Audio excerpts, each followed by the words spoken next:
अस्सलाम वालेकुम स्टूडेंट्स। उम्मीद करता हूँ आप खैरियत से होंगे। I am professor Rajkumar. Today I am sharing new biology first year book and also discuss chapter number 5 as concerned with the botany section. Now we are going to discuss the chapter number 5. The name of chapter is cellular life.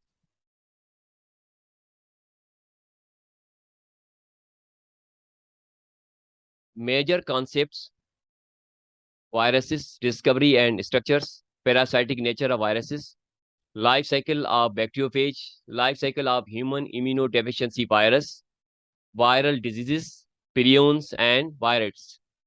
ये जो सारे आपके जो topics हैं जो आपको अभी screen पे आप जो देख रहे हैं, ये सारे टॉपिक जो आपके इसी चैप्टर के साथ कंसर्न्ड हैं। जिसमें अगर हम देखना चाहें तो ये viruses, parasitic nature of viruses, bacteriophage की लाइफ साइकिल है, और एचआईवी की लाइफ साइकिल है, वायरल डिजीज हैं, प्रियंस हैं, वायराइट्स हैं, इन सब के बारे में हम डिस्कस करेंगे। तो यहाँ पे जो हमारी जो आने वाली जो वीडियोस होंगी उनमें हम सारे टॉपिक आपके डिस्कस कर लेंगे। आज हम डिस्कस करेंगे कुछ अहम टॉपिक के ऊपर जो आपके इसी चैप्टर के अंदर जो स्टार्टिंग में दिए गए हैं। सबसे पहले हम चलेंगे आपके इसी चैप्टर की इंट्रोडक्शन की तरफ। जब आप इंट्रोडक्शन की तरफ देखते हैं तो सबसे पहले हम देखते हैं कि जो आपकी जो लाइफ है, कि जो लाइफ है वो अर्थ पे कैसे हुई। तो अगर हम देखना चाहें तो हमने यहाँ पे दिया हुआ है कि अकॉर्डिंग टू एवोल्यूशन, कि एवोल्यूशन के मुताबिक first life first appeared on earth as a range of molecules such as DNA, protein, before developing into cellular life. है हम देखते हैं कि सेलुलर लाइफ से पहले वो कौन सी लाइफ है। देखिए, जब हम लाइफ की बात करते हैं तो आपका जहन, हमारा जहन डायरेक्ट चला जाता है कि सेलुलर लाइफ की तरफ चला जाता है, कि सेल की तरफ चला जाता है। और हम छोटी छोटी क्लासेस से पढ़ते हुए आ रहे हैं कि अगर लाइफ को अगर हम देखना चाहें तो उसमें जाहिर है आपके जो बेसिक ब्लॉक्स होते हैं, यूनिट्स होते हैं, जिनको हम सेल कहते हैं। और सेल की जो जान होती है वो न्यूक्लिक एसिड होता है, जिसको हम कहते हैं डीएनए, आरएनए कहते हैं। तो देखें कि आपके पास हम कहते हैं कि जो लाइफ है तो सेल है, सेल के बगैर लाइफ नहीं है। लेकिन जैसे जैसे हम स्टडी करते गए, रिसर्च करते गए आपकी इस दुनिया के अंदर, इस वर्ल्ड के अंदर, हमें कुछ ऐसे ऐसी चीज़ें नज़र आईं। और वो चीज़ें जिसके बारे में हम बात करते हैं, जैसे हमने यहाँ पे दिया हुआ है कि according to evolution the first life first appeared on earth as a range of molecules such as DNA, proteins, before developing into the cellular life. क्योंकि सेलुलर लाइफ से पहले भी कुछ हमने लाइफ देखी है, और हम आइंदा आइंदा आहिस्ता आहिस्ता हम उसके बारे में बात करते रहेंगे। नंबर 2 पे हमने लिखा है कि नॉन सेलुलर लिविंग ऑर्गेनिजम्स। देखें, इस चैप्टर का नाम रखा गया है असेलुलर लाइफ। है देखें, acellular life it means non cellular, कि ऐसे लिविंग जानदार हैं, ऐसे लिविंग ऑर्गेनिज्म हैं जो सेल के बने हुए नहीं हैं, हम इनको कहते हैं नॉन सेलुलर कहते हैं। तो ऐसे जानदार भी आपके पास अवेलेबल हैं, जिसमें हमने यहाँ पे दिया हुआ है बेटा, यहाँ पे कि अगर हम देखें तो स्टूडेंट्स, इंक्लूडिंग द वायरसेस, प्रियंस और वायराइट्स। देखिए, वायरसेस के बारे में तो हम आगे चल के डिस्कस करेंगे यहाँ पे। और थोड़ा सा हमने यहाँ पे दिया हुआ है कि जैसे से अगर आप देखना चाहें तो हमने दिया हुआ है प्रियंस दिया हुआ है। देखिए, प्रियंस में भी इन्फेक्शियस प्रोटीन हमने लिखा है कि यहाँ पे इन्फेक्शियस प्रोटीन अगर आप चेक करें तो जैसे जैसे आपने, अगर आप इनिशियल स्टेज में जो मुताला करते गए, स्टडी करते गए, इसमें आपने देखा है कि जो DNA, RNA, these are the nucleic acids, और यही रिस्पॉन्सिबल होते हैं for the heredity character from parents to offspring, यही हम देखते हुए गए हैं। लेकिन यहाँ पे आपके सामने दिया हुआ है कि पिरियंस, पिरियंस क्या है, एक इन्फेक्शियस प्रोटीन है। और जब ये इन्फेक्शियस प्रोटीन है तो हम इनको अगर देखना चाहें कि इसकी जो नेचर है, their nature is very controversial, because they are composed of proteins only. Prions को अगर आप चेक करें तो सिर्फ प्रोटीन के बने हुए हैं, only that encodes for the replication. देखें, ऐसे प्रोटीन भी हैं, हमने लिखा हुआ है मे बी, ये कंट्रोवर्शियल है। अगर कंट्रोवर्शियल की जब हम बात करते हैं तो देखें कि इस तरह के भी प्रोटीन हैं जो एक न्यूक्लिक एसिड की तरह काम कर रहे हैं। अब इसी को अगर हम चेक करना चाहें तो हमने लिखा है कि बताया गया कि all other organism contain there genetic information in nucleic acid and DNA और RNA. Prions cause mad cow infection and mysterious brain infection in men। Prion की जब हम बात करते हैं तो अगर आप चेक करें तो ये एक मेड काउ की बीमारी होती है, जिसमें इनका ये मेन काज बनते हैं। और ब्रेन इन्फेक्शन के अंदर अगर आप देखना चाहें, माइस्टीरियस ब्रेन इन्फेक्शन जो होता है वो भी आपके इन्हीं प्रियंस की वजह से होती है। लेकिन प्रियंस को जब हम चेक करते हैं तो ये सिर्फ प्रोटीन है एक, ये हमको कहते हैं कि इन्फेक्शियस प्रोटीन। ये इन्फेक्शियस प्रोटीन भी आपके पास ये मौजूद है। ये भी क्या है, अगर हम देखना चाहें तो डीएनए, आरएनए के अलावा प्रोटीन भी इसी तरह का काम कर रहे हैं। तो ये आपके सामने वायरसेस के साथ प्रोटीन्स भी हमने दिए हुए हैं। और इसी के अंदर हमने लिखा हुआ है कि वायराइट्स, देखिए स्टूडेंट, जब वायरस की बात करते हैं तो वायरस में हमने लिखा है कि an infectious entity that consist only of nucleic acid. Virus क्या है? एक इन्फेक्शियस एंटिटी है that consist only of nucleic acids. जिसमें हम बात करते हैं आरएनए की बात करते हैं, तो स्पेशली वायरस को हमने देखा है कि they infect only on the plants, plants के ऊपर ये हमला करते हैं, ये वायरस वगैरह ये are living creatures that don't have the intact cells, are alive things don't have the cells. देखें इस तरह के जो आपके पास जिंदगी है, लाइफ है, जिनके पास सेल्स नहीं होते, और वो हैं आपका वायरस है। इनके बारे में आगे चल के हम वीडियोस में और इसी वीडियो में भी हम डिस्कस करेंगे। नेक्स्ट अगर हम देखें तो हमने लिखा है कि यहाँ पे कि the two main categories of living things are full cell based organisms and are living entities और molecules here. Viruses represents a serious threat to both national security and human health. National security means economic loss and human health. So virus that may cause serious problems for the human health, for the animals, for the plants. Millions of people died as a result of viruses like the smallpox, influenza and various periods. अगर हम different periods को अगर हम check करना चाहें तो जिसमें smallpox, influenza, ये भी अगर आप देखना चाहें तो ये भी बीमारियां हैं जो एनिमल में होती है, और इन्फ्लूजा है जो हमें होती है, स्मॉल पॉक्स है। ये इनके जो मेन काजेज हैं वो आपके पास क्या है, जिनको हम कहते हैं वायरस कहते हैं। Recently the world has been millions of deaths as a result of corona and a significant drop in industrial production of various items each year by 2022. Numerous viruses also cause costly crop and livestock harm. अगर आप check करें तो आपके ये जो viruses हैं that में cause a costly crop, अगर आप चेक करना चाहें तो उनका एक बड़ा लॉस हुआ है। आपके जो लाइव स्टॉक हार्म है उनको भी अगर आप चेक करें तो उनका जो मेन काज हमें नजर आता है वो वायरसेस नजर आते हैं। तो ये सारी चीजें हमने यहाँ देखी कि देखिए वायरस है क्या चीज, ये आगे चल के हम आपको बताते हैं। लेकिन यहाँ पे इंट्रोडक्शन के अंदर हमने ये चेक किया कि जो आपके पास जो सबसे पहले जो लाइफ अगर आप चेक करना चाहें, हम कहते हैं कि जैसे सेलुलर लाइफ होती है। लेकिन हमने यहाँ पे जब हम चलते चलते हम मुताला करते गए, स्टडी करते गए, तो हमें ये भी मालूम हुआ कि कुछ ऐसी भी लाइफ है जो विदाउट सेल है। और इसी चैप्टर का हमने नाम ही रखा हुआ है, अगर आप चेक करें तो हमने नाम रखा हुआ है यहाँ पे एसेलुलर लाइफ। है एसेलुलर लाइफ की मीनिंग है कि विदाउट लाइफ है लेकिन विदाउट सेल, कि विदाउट सेल अगर कोई लाइफ हो सकती है तो उसको हम कहते हैं वायरस कहते हैं। और हम पिछले आपका जो ओल्ड कोर्स है, प्रीवियस कोर्स था आपका, वो बायोलॉजी की बुक को अगर आप चेक करें तो उसी के अंदर एक चैप्टर हमने दिया होता है जिसका नाम रखा था वैरायटी ऑफ लाइफ ईयर। तो वैरायटी ऑफ लाइफ क्यों नाम रखा था, वैरायटी ऑफ लाइफ क्यों कहते हैं, एस्ट्रल लाइफ क्यों कहते हैं? देखें अगर हम देखना चाहें कि ऐसी भी आपकी जो लाइफ की वैरायटी है जो सेल के बगैर है, लाइफ है लेकिन विदाउट सेल, और इसी चैप्टर का हमने नाम रख दिया है कि असेलुलर लाइफ हमने रख दिया है। नेक्स्ट में बेटा अगर आप चेक करें तो हमने यहाँ लिखा हुआ है कि द वायरस, वायरस है क्या चीज, how we define the virus, virus को कैसे डिफाइन करेंगे, वायरस है क्या? तो स्टूडेंट्स, तो हमने यहाँ पे लिखा है कि the virus is an infective agent, infective agent that typically consist of nucleic acid.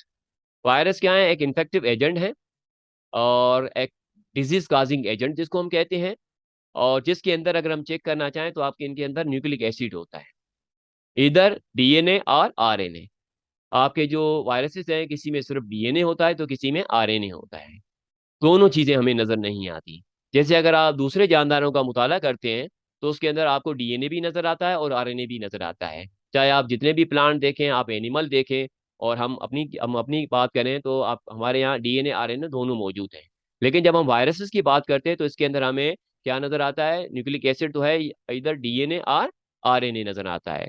तो हमने लिखा है कि the virus is the infective agent that typically consist of nucleic acid, DNA और RNA molecule in a protein coat.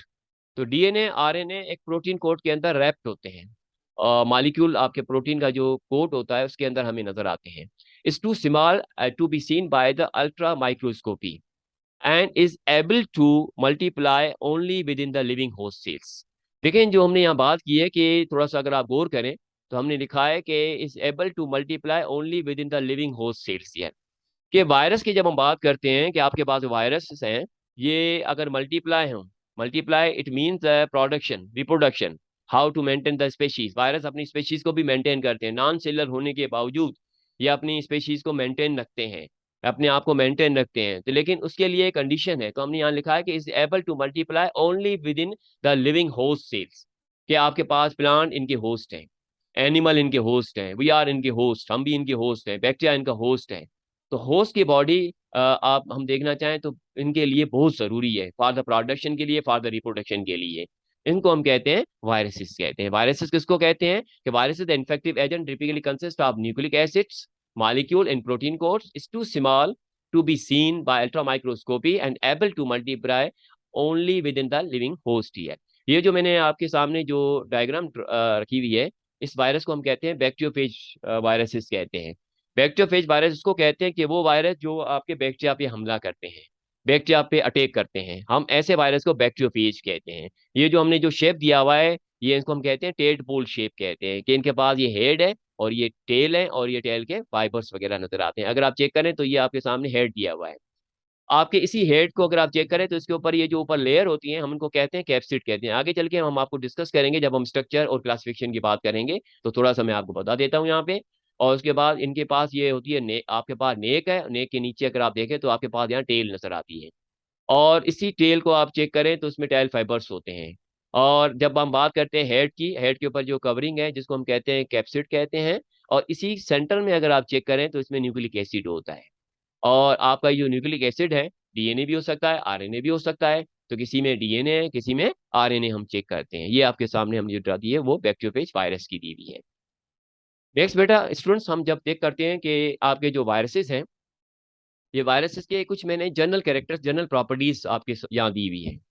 अब इसमें आपकी जो जनरल प्रॉपर्टीज हैं फिर हम आगे चल के बताएंगे कि वायरसेस को हम लिविंग क्यों कहते हैं, वायरसेस को हम नॉन लिविंग क्यों कहते हैं, इनके बारे में भी हम चलेंगे। यहाँ पे हमने आपको बताया कि जो प्रॉपर्टीज वायरसेस है, नंबर 1 पे हमने यहाँ दिया हुआ है कि वायरसेस आर ऑब्लिगेट पैरासाइट्स। देखें सबसे पहले जो हमने यहाँ पे दिया हुआ है कि ऑब्लिगेट पैरासाइट। ऑब्लिगेट पैरासाइट किसको कहते हैं? पैरासाइट तो हमने सुना हुआ है, लेकिन यहाँ हमने लिखा हुआ है कि ऑब्लिगेट पैरासाइट। देखें ऑब्लिगेट पैरासाइट इसको कहते हैं कि वो जानदार जो रिप्लिकेट अपने आप को रिप्लिकेट करते हैं only in the living host. Living host के बगैर वो अपने आप को रिप्लिकेट नहीं कर पाते। इसकी मीनिंग क्या है? अगर इनको अपनी प्रोडक्शन बढ़ानी है, नंबर्स बढ़ाने हैं, अपनी रिप्रोडक्शन को मेंटेन करना है, अपने स्पीशीज को मेंटेन करना है, तो इनके लिए लिविंग होस्ट की जरूरत होती है। लिविंग होस्ट के बगैर ये 1 से 2, 2 से 4 नहीं हो सकते। इसकी मीनिंग क्या है कि इनको 1 से 2, 2 से 4 रिप्रोडक्शन के लिए लिविंग होस्ट की जरूरत होती है, क्योंकि ये वो यूज करते हैं using the host metabolic machinery, कि जो होस्ट की जो मेटाबॉलिक मशीनरी होती है वो इसको इस्तेमाल करते हैं। और इनके जो होस्ट होते हैं जैसे फंजाई, बैक्टीरिया, अल्जाई, प्लांट, एनिमल, ये सारे अगर आप चेक करना चाहें तो ये सारे वायरसेस के होस्ट होते हैं। अगर ये बैक्टीरिया के अंदर होगा तो इसकी प्रोडक्शन होगी, अगर ये फंजाई के अंदर होगा तो इसकी प्रोडक्शन होगी, अगर ये अल्जाई के अंदर होगा तो उसकी प्रोडक्शन होगी, और अगर ये प्लांट के अंदर होंगे तो इसकी प्रोडक्शन होगी, अगर ये एनिमल के पास अंदर होंगे तो इसकी प्रोडक्शन होगी, और अगर ये इनसे बाहर होंगे, आपके इस एनवायरनमेंट में होंगे, तो ये लिविंग नहीं कहलाते, ये एक डेड पार्टिकल्स हैं जिनको हम क्रिस्टलाइन पार्टिकल्स कहते हैं। लेकिन ये जिंदा कब होते हैं? ये जिंदा होते हैं तो जब ये जानदारों की बॉडी में दाखिल हो जाते हैं। तो ऐसे पैरासाइट को हम कहते हैं ऑब्लिगेट पैरासाइट कहते हैं। कि ऑब्लिगेट पैरासाइट को क्लियरली हमने यहाँ पे डिनोट किया हुआ है कि replicate only in the living host using host metabolic machinery. Number 2 पे बेटा हमने राइट डाउन किया हुआ है कि वायरसेस डोंट हैव सेल्स। देखिए मैं ऑलरेडी बता चुका हूँ कि जब वायरसेस हैं तो वो सेलुलर नहीं है, और हमको कहते हैं कि don't have the cell as a non cellular structure, non cellular creatures हैं ये। तो देखिए हमने इसी चैप्टर का नाम इसीलिए तो रखा गया है कि असेलुलर लाइफ। देखिए वायरसेस ही वायरसेस हैं इसके अंदर, इसमें हमने बैक्टीरिया नहीं रखा, अमीबिया नहीं रखा, पैरामीशियम नहीं रखा है। अगर आप चेक करें तो क्योंकि bacteria, amoeba, paramecium and other living organism are the cellular structures, but when we discuss about the viruses, तो वायरसेस और नॉन सेलुलर स्ट्रक्चर्स हैं। नंबर 3 पे देखें कि viruses vary in shape from simple.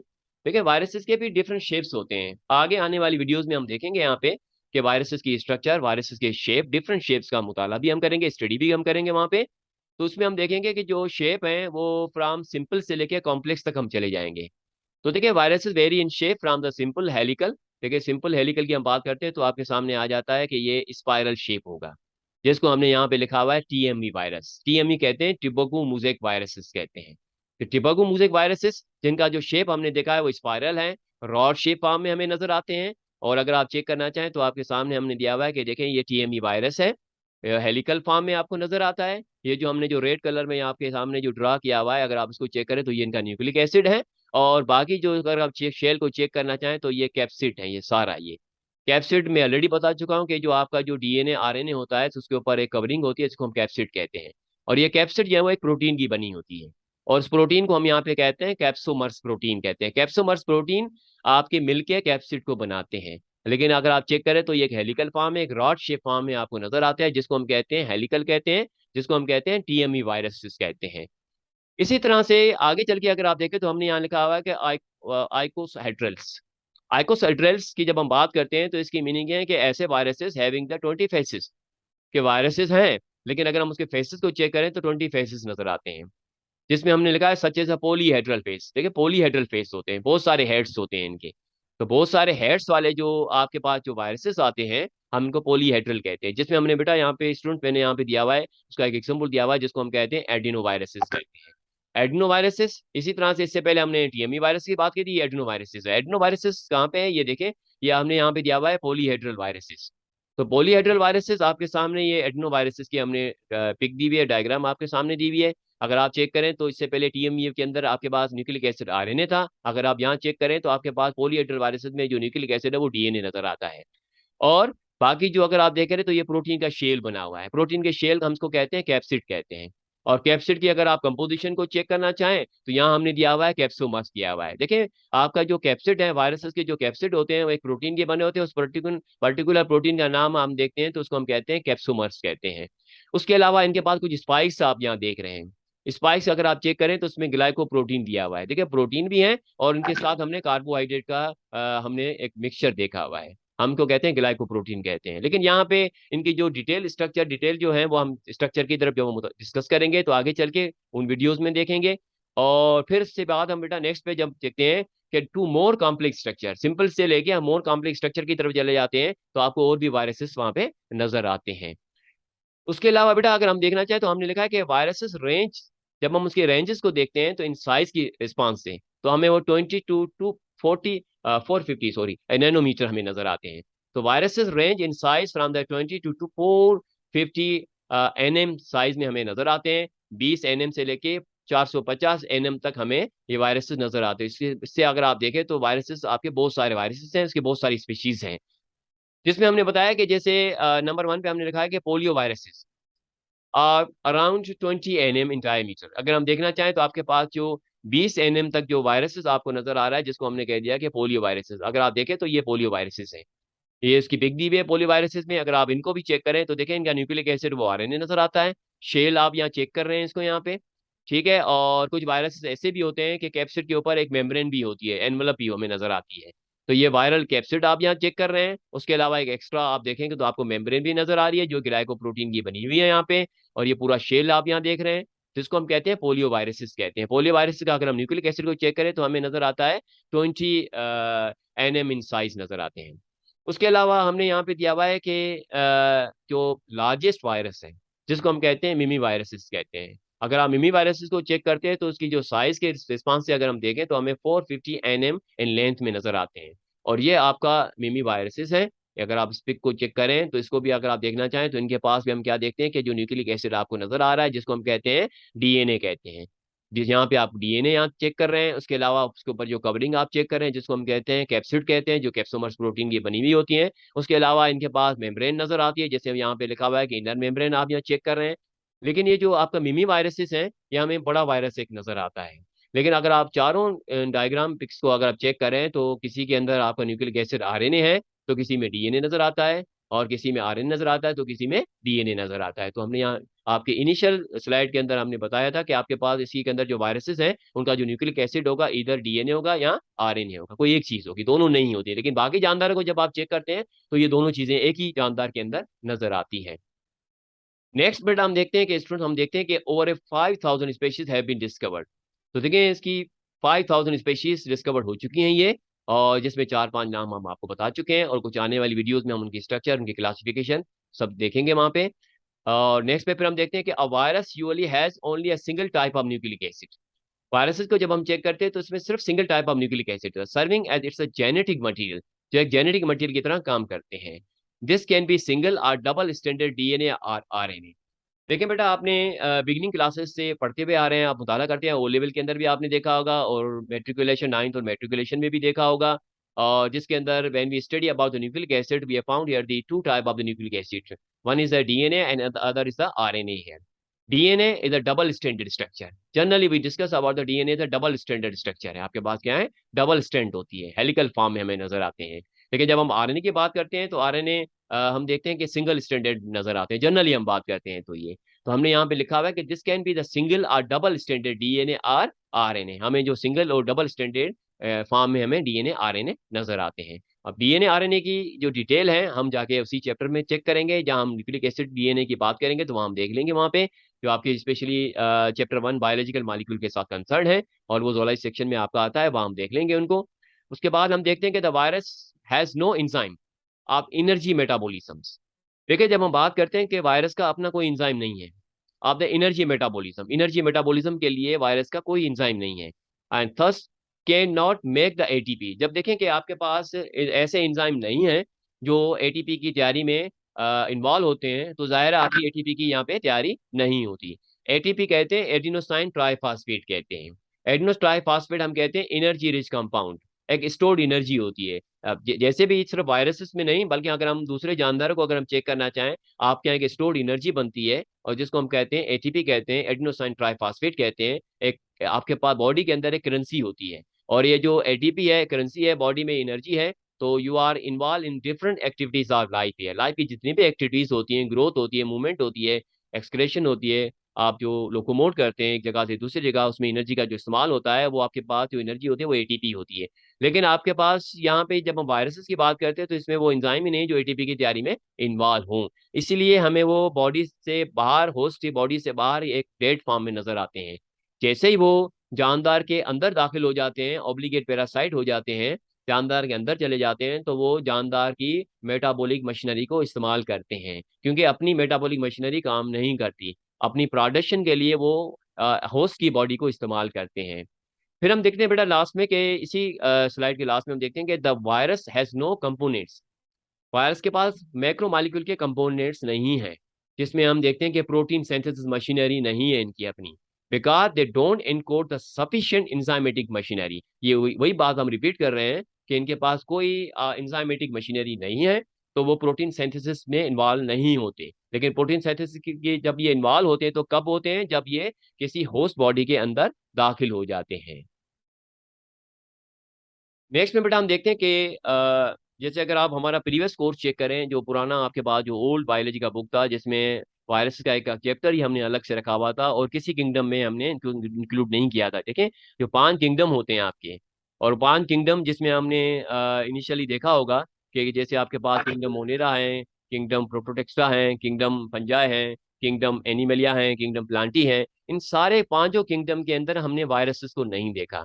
क्यों? क्योंकि वायरसेस आपके पास एक सेलुलर स्ट्रक्चर नहीं है, ना वो प्रोकैरियोट के अंदर आता है, ना वो यूकैरियोट के अंदर आता है। आपका जो वायरसेस है एक अलग स्ट्रक्चर है, एक अलग कहानी है ये। और जब अलग स्ट्रक्चर है तो हमने प्रीवियस चैप्टर के अंदर नाम ही रखा हुआ था कि इसका वैरायटी ऑफ लाइफ, कि एक लाइफ की ऐसी भी वैरायटी है जो सेलुलर नहीं है। लेकिन नाउ अगर आप चेक करें तो आपकी इसी न्यू बुक के अंदर जो चैप्टर हमने यहाँ नाम रखा हुआ है कि असेलुलर लाइफ, हमने रखा हुआ है, इसको हम कहते हैं असेलुलर लाइफ। इसकी मीनिंग है कि नॉन सेलुलर लाइफ है ये। तो नॉन सेलुलर लाइफ है, तो आपके पास जेन में क्वेश्चन आते हैं कि वायरसेस आपके लिविंग भी हैं, नॉन लिविंग भी हैं।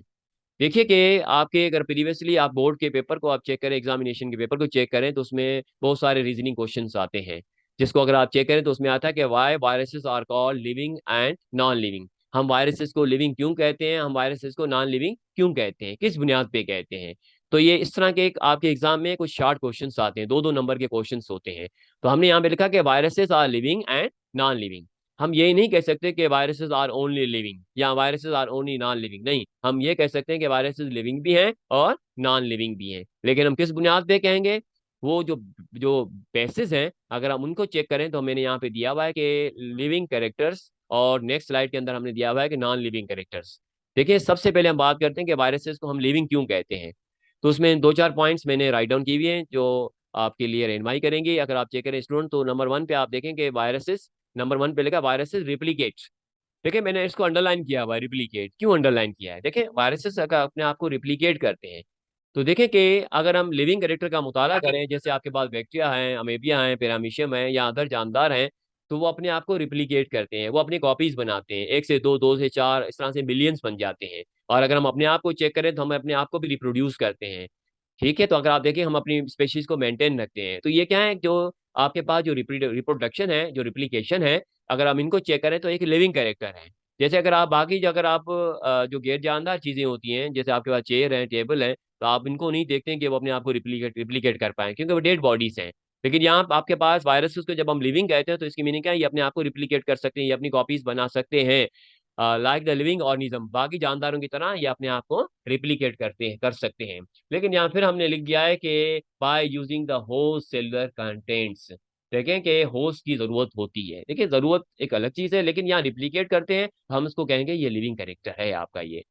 नंबर 2 पे हमने बेटा यहाँ पे दिया हुआ है स्टूडेंट, यहाँ पे कि they are capable of mutation. देखें म्यूटेशन, अगर हम देखना चाहें, अगर हम म्यूटेशन की डिटेल की तरफ चले जाएंगे तो हम अब इसी टॉपिक से हट जाएंगे।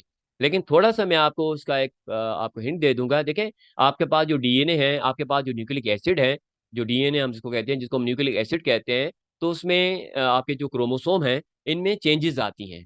और वो जो चेंजेस आती हैं, उनकी स्ट्रक्चर में चेंजेस, उनके जीन्स में चेंजेस, उनमें जो तब्दीली आती है, वो डिफरेंट म्यूटेजेनिक सब्सटेंसेस होते हैं, जिसमें आपके पास लाइट है, अल्ट्रावायलेट रेडिएशंस होती हैं, या कुछ मेडिसिन होती है, या जो केमिकल सब्सटेंसेस होते हैं, उसकी वजह से आपके डीएनए वगैरह उसमें रद्दोबदल आती है। इसकी मीनिंग क्या है कि they are capable of mutation, कि जब इनमें म्यूटेशन होती है तो हम उसको कहते हैं कि म्यूटेशन होती है वो जानदारों के अंदर होती है। आपके इन्हीं जानदारों में जब म्यूटेशन होती है तो हम उसको कहते हैं लिविंग। लेकिन ये वायरसेस है, इसमें भी हमने देखा कि म्यूटेशन है, तो हम इसको ये भी कह सकते हैं कि ये लिविंग है, क्योंकि म्यूटेशन की बुनियाद पे कहते हैं। लेकिन म्यूटेशन होती किस में है, अगर आप चेक करें तो उसमें आपके पास आता है न्यूक्लिक एसिड आ जाता है।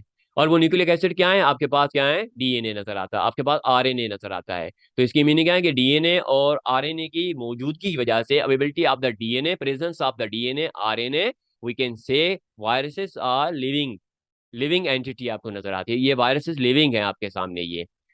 नंबर थर्ड पे बेटा अगर हम देखें तो वायरल जीनोम्स।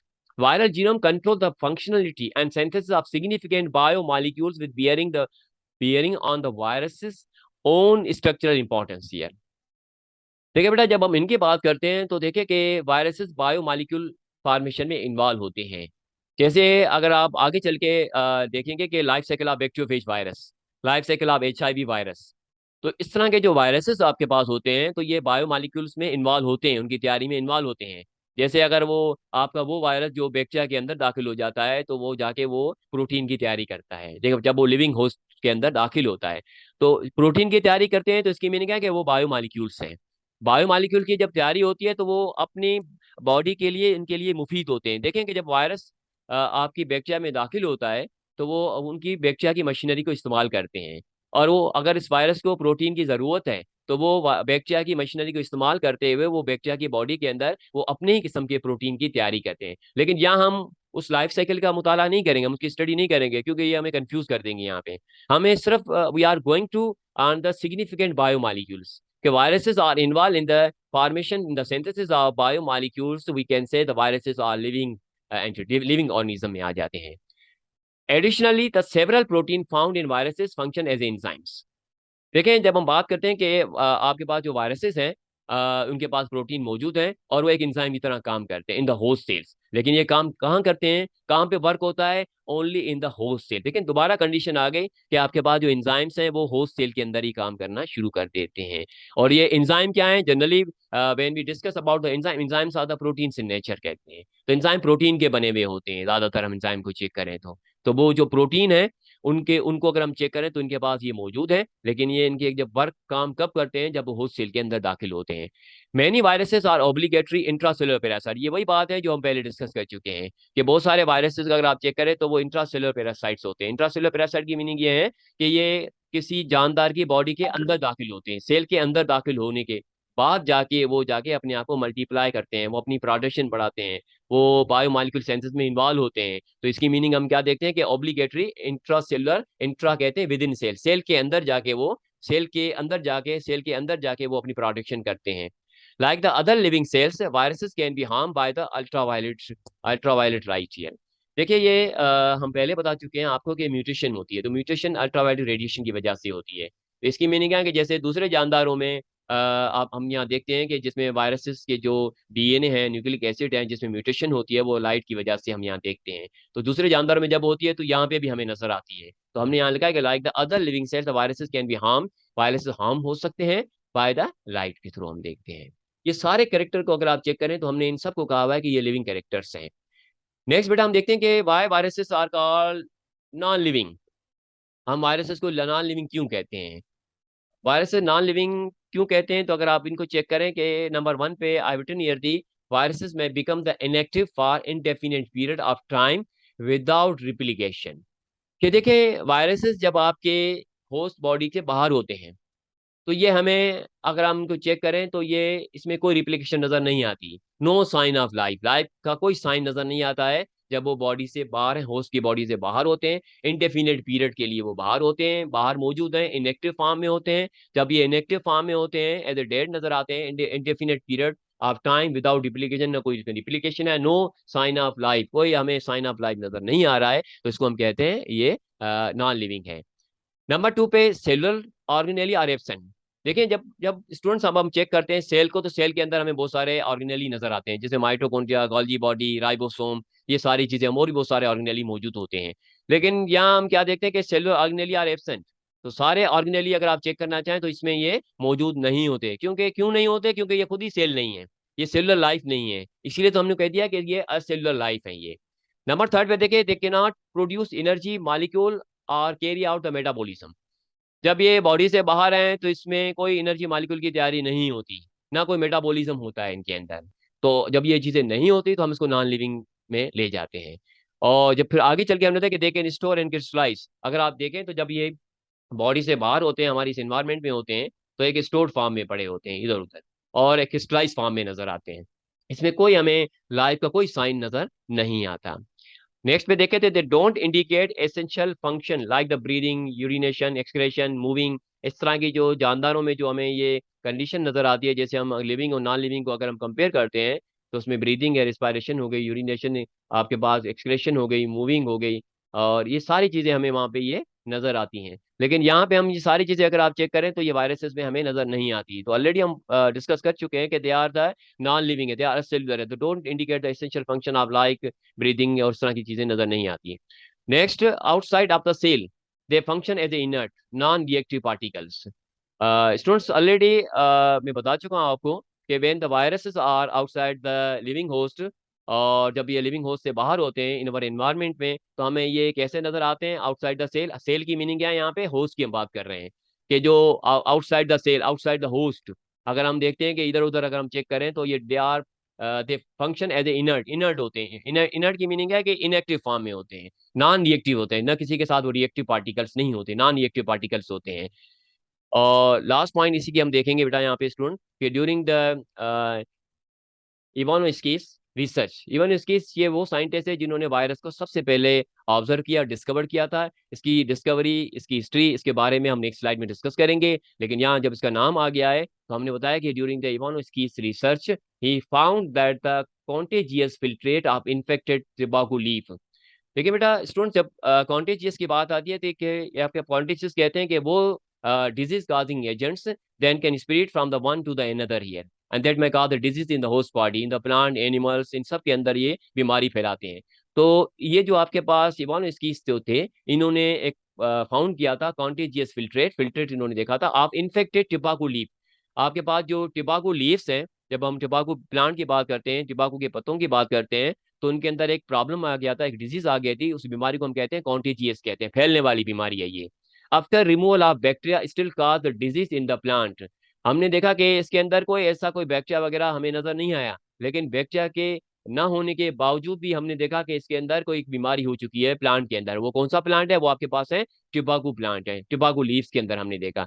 ही कंक्लूडेड, ये जो इवानोस्किस हैं इन्होंने कंक्लूड किया दैट द फिल्ट्रेट कंटेन, वो जो फिल्ट्रेट इन्होंने देखा था इनके अंदर, that contain the infectious component similar than the bacterium, के बैक्टीरिया से भी एक छोटा सा एक माइक्रोस्कोपिक स्ट्रक्चर इन्होंने देखा, इन्फेक्शियस कंपोनेंट्स कहते हैं।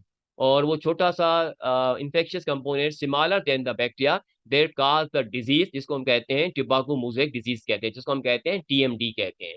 और टीएमडी का जो मेन कॉजेटिव एजेंट है जिसको हम कहते हैं टीएमवी कहते हैं, tobacco mosaic disease, tobacco mosaic virus that may cause the disease, we can say the tobacco mosaic disease कहते हैं। तो ये टिबाको मोज़ेक डिजीज जो हमें नजर आई और वो सबसे पहले जो हमें बताया वो किसने बताया था, इवानोव्स्की की रिसर्च ने हमें ये बता दिया था ये। अच्छा बेटा, ये आज हमने जितनी भी डिस्कशन की हुई है, बाकी इसी चैप्टर के अंदर और भी रिमेनिंग टॉपिक आपके रहते हैं, और उनके बारे में हम आइंदा जो नेक्स्ट आपकी जो मेरी जो वीडियोस आएंगी उन्हीं के अंदर हम डिस्कस करेंगे। और ये जो इसी के अंदर अगर आप चेक करें तो हमने सिर्फ जो डिस्कस किया हुआ है इस लाइफ के अंदर, यहाँ पे हमने डिस्कस किया हुआ है, अगर आप शुरू से चेक करना चाहें तो एक तो हमने यहाँ पे बेटा यहाँ पे दिया हुआ है स्टूडेंट, यहाँ पे कि इंट्रोडक्शन हमने दिया हुआ है। ठीक है, इंट्रोडक्शन इस पूरे चैप्टर का हमने इंट्रोडक्शन दिया हुआ है कि जो इस चैप्टर के अंदर क्या क्या चीज़ें हमने देखी हैं, जो हमने यहाँ पे दिया हुआ है मेजर कॉन्सेप्ट जो यहाँ दी हुई हैं, इंट्रोडक्शन दे दिया। और देन हमने देखा कि वायरसेस कहते किसको हैं, कैसे हम इसको डिफाइन करेंगे। एग्जाम में एक 1 और 2 नंबर के क्वेश्चन आते हैं कि वायरसेस है क्या चीज़, what are viruses, how we define the viruses here. और नेक्स्ट में हमने एग्जाम में आपके पास 2 नंबर का क्वेश्चन आता है कि write down the properties of viruses. तो प्रॉपर्टीज ऑफ वायरसेस में अगर आप चेक करें तो मैंने इसमें 8-10 यहाँ पॉइंट दे दी हैं, अगर आप 5-6-7-8 पॉइंट आपको याद हो जाती है, समझ में आ जाती हैं, तो आप लिख सकते हैं, बिल्कुल इजीली लैंग्वेज के अंदर लिखा हुआ है। और फिर हमने यहाँ पे कुछ शेप्स दिए हुए हैं, ये शेप आपको सिर्फ जो समझाने के लिए दिए हुए हैं, और आगे इन शेप इनकी स्ट्रक्चर का मुताला हम नेक्स्ट आने वाली वीडियोस में उसका मुताला करेंगे। अभी इनके बारे में कोई कंफ्यूज आप नहीं होइएगा कि ये कौन से वायरसेस हैं, अभी इसके सिर्फ नाम आ गए, तो इन नाम के साथ मैंने इनकी पिक्स यहाँ लगा दी हैं ताकि आपको जो अच्छी तरीके से समझ में आ जाए। फिर बेटा अगर आप प्रीवियस एग्जामिनेशन बोर्ड के पेपर को चेक करें तो उसमें क्वेश्चंस आते हैं कि why viruses are living, why viruses are non living की है। देखिए प्रॉपर्टीज की तो हम बात कर चुके हैं, उसमें तो लिविंग नॉन लिविंग दोनों कैरेक्टर आ चुके हैं। लेकिन जब अलग से क्वेश्चन आता है कि लिविंग क्यों कहते हैं, नॉन लिविंग क्यों कहते हैं, तो ये हमने यहाँ पे दिया हुआ है कि ये लिविंग कैरेक्टर्स हैं, और ये आपके जो है वो नॉन लिविंग कैरेक्टर्स हैं। ये सारे अगर आप देखें तो living and non living characters हम देखते हैं। इसी वीडियो को हम यहाँ पे एंड कर रहे हैं यहाँ पे बेटा। और आई होप आपको मेरा लेक्चर समझ में आ गया होगा। अगर आपका कोई क्वेश्चन हो तो आप कमेंट्स में मैसेज करें, और जल्द जल्द मैं आपको रिप्लाई करूंगा, जैसे मुझे टाइम मिलेगा मैं आपको रिप्लाई करूंगा, आपको रिस्पॉन्स दूंगा आपको मैं। मेरी ये वीडियो को आप लाइक करें, शेयर करें, कमेंट्स दें, सब्सक्राइब करें, और बेल आइकन को प्रेस कीजिएगा ताकि मेरी आने वाली वीडियोस के बारे में आपको मालूमात हो जाए, आपको इंडिकेट हो जाए कि मेरी जो नेक्स्ट वीडियो आपके पास आ रही हैं। और उन सब वीडियोस के अंदर बाकी जो मैंने यहाँ पे दिए हुए बेटा यहाँ पे कि जो ये जो मैंने लिखा हुआ है मेजर कॉन्सेप्ट है, तो 1 बाय 1 मैं सारी वीडियोस में डिस्कस करता रहूँगा, और आपको ये चीज़ें समझ में आती रहेंगी। और थैंक्स फॉर वॉचिंग। खुदा हाफिज़।